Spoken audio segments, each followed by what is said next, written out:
Here we have this gorgeous apple stuff. We'll go and give it to the cows.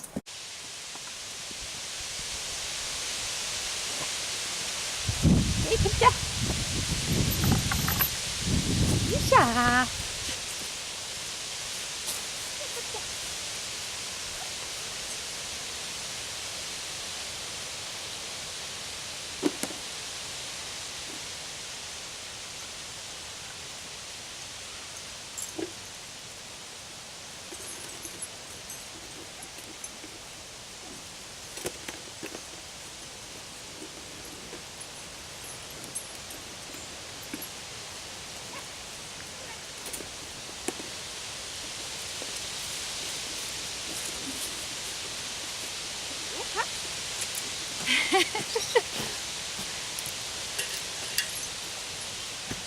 There we go.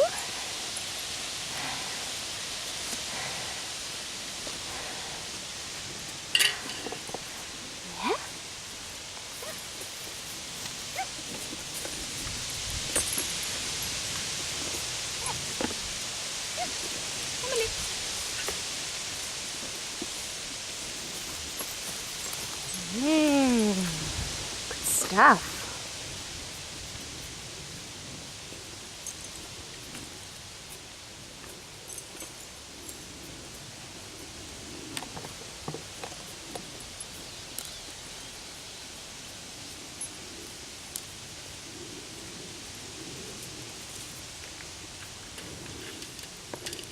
It's nice and soft.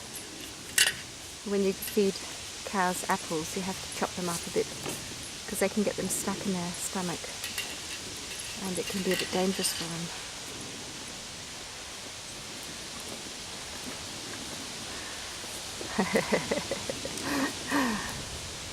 Yeah.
Go here.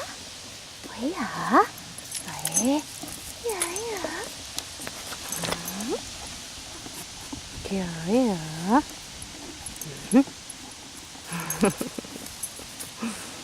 Mm-hmm. Mm-hmm. Yeah. Yeah. Mm-hmm.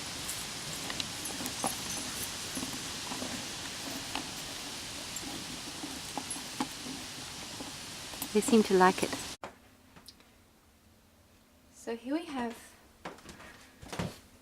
the lovely apple cider that I made, and I have actually poured it through a cloth because there was just too much of the solids in there. So next time I will just I just put the cloth into quite a large saucepan or pot and poured all the apple cider in, and then I just pulled up the corners and just tied up the cloth. So, and I just sort of pressed it through with my hands too, and it ran pretty quickly through. So that's all I have now, and this book I'm using, Wonderful Wild Fermentation by Sandor Alex Katz. And he says to make apple cider vinegar, you have to make you have to make hard cider. And he says here in the book, the simplest alcohol ferment I know how to make, or rather let happen, is hard cider. Takes about a week. So he says 4 liters fresh apple cider or apple juice. So it's apple juice we have here. Make sure it does not contain preservatives, because preservatives are used to prevent microorganisms from growing, and you want the yeast to come and feast upon the sweet juice. Leave the cider out at room temperature with the cap removed. Cover the top with cheesecloth or mesh to keep flies out, but give yeast access. After a few days, taste it. Then continue to taste at frequent intervals. When I took notes on the process, after 3 days it was bubbly, mild, alcoholic, sweet. After 5 days it had lost its sweetness, still bubbly, not at all sour. After a week, hard and dry, and a day later starts to have a sour edge. Home brewing can be as simple as this. So that's what I'm going to do. I'm going to leave it in a sort of warm place and out of the light, because it's best not to give these things light, because all the beautiful enzymes and things they need, it's best not to give them light. So, and I'll go and have a look once in a while, and I don't know if this is going to turn out, but it's lovely to try. So there we go.